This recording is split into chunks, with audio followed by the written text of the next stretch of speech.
అయితే వారి మాటలు వీరి దృష్టికి వెర్రి మాటలుగా కనబడను అని ఉంటుంది. అంటే అపోస్తలులు చాలా మంది ఆనాడు పురుషులు నమ్మలేదు అనే మాట రాయబడింది.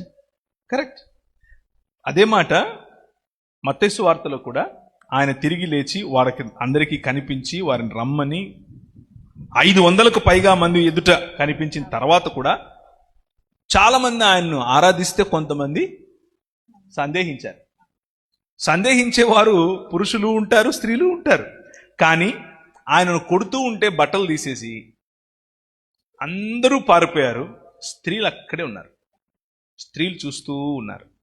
నిజమైన లేకపోతే సిలువ యొక్క యాగానికి, సిలువ పైన జరిగినటువంటి కార్యానికి సజీవ సాక్షులు, ఐ విట్నెసెస్ ఎవరు అంటే స్త్రీలు. ఆ తర్వాత మిగిలిన వాళ్ళు కూడా వచ్చారు, నేను కాదనట్లేదు. కానీ అక్కడే ఉన్నారు రొమ్ములు బాదుకొని ఏడ్చిన స్త్రీలు. వారు చెప్పేది సువార్త కాకపోతే ఇంకేంటి? సో గ్లోరీ నా అమ్మాయి పేరు గ్లోరీ గారు బేషుగ్గా సువార్త చెప్పండి, నోరు తెరిచి సువార్త చెప్పండి.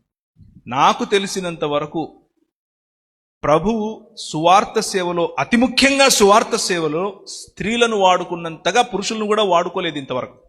ఇది నా వ్యక్తిగత అనుభవం. పురుషులు నిలబడుకుని వాక్యం చెప్పటంలో వారిని ప్రభు వాడుకుంటున్నాడు చాలా సంవత్సరాలుగా, చాలా ఏండ్లుగా. కానీ స్త్రీలు ఇళ్లలో వాళ్ళు తీసుకొచ్చే ఇన్ఫ్లుయెన్స్, వాళ్ళు పనిచేసే చోట తీసుకొచ్చే ఇన్ఫ్లుయెన్స్, వాళ్ళు వ్యక్తిగతంగా మాట్లాడినప్పుడు తీసుకొచ్చే ఇన్ఫ్లుయెన్స్, దానివల్ల కొన్ని లక్షల మంది ప్రభు దగ్గరకు వచ్చారు. So don't stop, continue.